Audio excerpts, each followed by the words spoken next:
और अब अगर हम ये कहें कि 2026 स्पिरिचुअल और ज़्यादा अवेकनिंग का ईयर है, 100% बहुत अच्छी अवेकनिंग होने वाली है, बहुत अच्छे लेवल पर राइज होगा, सूर्य उदय हो रहा है आत्मा के लेवल पर। तो जो लोग आज तक केवल शरीर और मन में फंसे पड़े थे ना, वो कहीं सोचना शुरू करेंगे, क्या मैं एक आत्मा हूं? मतलब शरीर के लेवल पर मैं फंसा हुआ तो नहीं हूं। लोगों में आप राइज देखोगे। प्रेमानंद जी महाराज जी जैसी हस्तियों ने वैसे भी देखो ना कितना ग्लोबल चेंज लेकर आया। आप वृंदावन को सेंटर बनता हुआ देखोगे अगले कुछ समय के अंदर। वृंदावन ग्लोबल एनर्जी सेंटर बनने जा रहा है। तो देखना वृंदावन भी कोई दूर नहीं है, वृंदावन भी दूर नहीं है। और बागेश्वर धाम भी देखो, वो मध्य प्रदेश में हो गया और ये यूपी में, मतलब उसमें मैं कहूँ तो कितने सिस्टमैटिकली प्लेस किया गया है सेंटर में।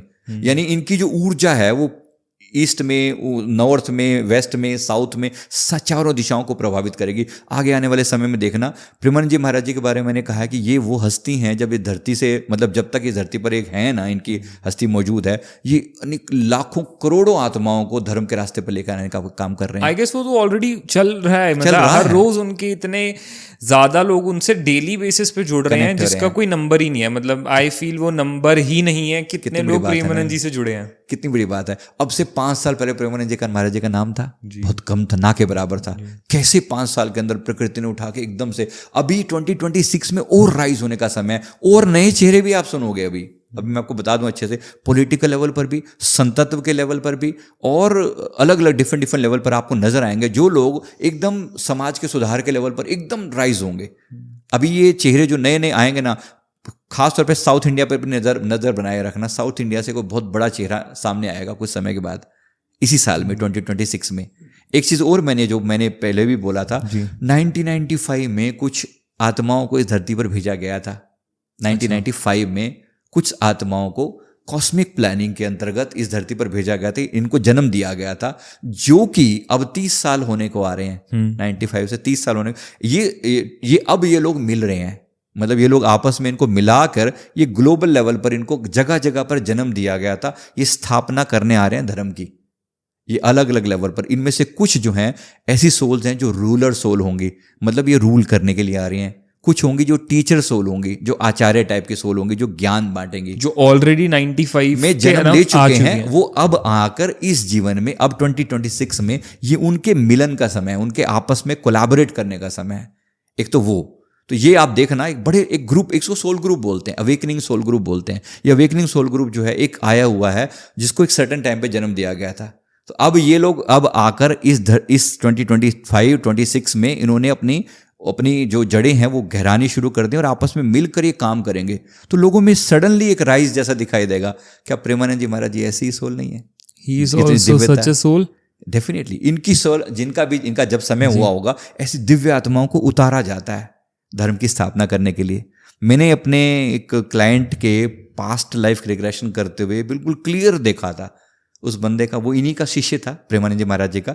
मैं भी उनका बहुत दिल से, हृदय से सम्मान करता हूँ, क्योंकि बात ही नहीं है, इतने महान संतों के आगे क्यों ना संसार झुक जाए। ऐसी हस्तियों के आगे उनका जब मैंने पास्ट लाइफ रिग्रेशन किया तो उन्होंने बताया कि मैंने प्रेमानंद जी महाराज जी को, मतलब भगवान श्री कृष्ण का, उन्होंने कहा कि श्री राधा कृष्ण रूप में गोलोक धाम की वो बात कर रहे हैं। उन्होंने कहा कि अपनी विजन में उन्होंने देखा। मैं उनका पास्ट लाइफ रिग्रेशन करवा रहा हूँ, मेरे सामने वो बैठे हो, डिस्क्राइब कर रहे हैं कि मैं देख रहा हूँ भगवान श्री कृष्ण सामने विराजमान है, राधा रानी का स्वरूप उनके सामने, मतलब वो दोनों युगल सरकार सामने है। उनके नीचे ना एक गोला, एक घेरा बना हुआ है जहाँ पर कुछ महान हस्तियाँ बैठी हैं। उनमें से एक प्रेमानंद जी महाराज जी हैं। उन्होंने कहा कि मैं इनमें और उनमें कोई भेद नहीं कर पा रहा हूँ। वहाँ जो एनर्जी है ऊपर श्री कृष्ण जी की, राधा रानी की, वही ऊर्जा यहाँ पर मौजूद है। दोनों में कोई भेद मुझे नहीं दिखाई पड़ रहा। मतलब ये इतने समर्पित हैं कि इनकी अपनी कोई हस्ती नहीं है, इनके थ्रू भगवान श्री कृष्ण ही अपना कार्य कर रहे हैं। उस वे में अगर मैं कहूँ, और स्वयं श्री कृष्ण जिस जगह पर बैठकर अपना कार्य करेंगे तो दुनिया में क्यों नहीं चेंज आएगा। श्री कृष्ण जी का नाम, दूसरे कृष्ण नाम का अर्थ ही है कर्षति आकर्षति इति कृष्ण, जो सबको अपनी ओर खींच ले वो कृष्ण।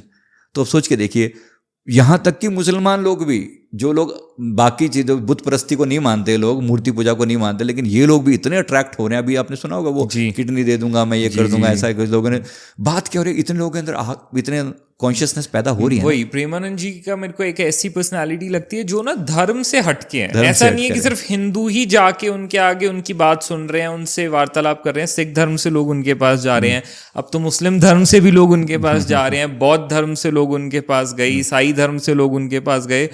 तो वो इन सारी ना बाउंड्रीज से परे हैं. सो दैट आई फील कि कोई एक्चुअल ही अलग सोल जिसे कहते हैं हम. तो क्या वास्तव में सनातन की स्थापना नहीं हो रही है? हो रही है ना. उस लेवल पर कहें तो बहुत बड़े लेवल पर काम हो रहा है. ऐसे अन्य और संत स्पार्क होंगे इनके द्वारा, इन और संतों को स्पार्क पैदा होगा. जैसे सूरज के सामने जाकर बहुत सारे जो लोगों के अंदर जो है ना, जैसे चेंज आना शुरू हो जाता है, अंदर का अंधेरा मिटना शुरू हो जाता है. तो इनके संपर्क में आप देखना अगले 2-4-5 सालों में इतना बड़ा सेंटर बनेगा ना वृंदावन के अंदर. जो इनकी जो विजन है, जो अंदर एक लेवल से हमने पता लगाने की कोशिश की है, ये जब धरती पर जब तक हैं, ये पूरे वृंदावन को सेंटर बना देंगे. और उसका कि सारा वर्ल्ड अट्रैक्ट होकर यहाँ पर आया करेगा. एनर्जी सेंटर, स्पिरिचुअलिटी का सेंटर, क्योंकि बहुत बहुत अच्छे लेवल पर स्पिरिचुअलिटी की, सनातन की ग्रोथ का समय है ये.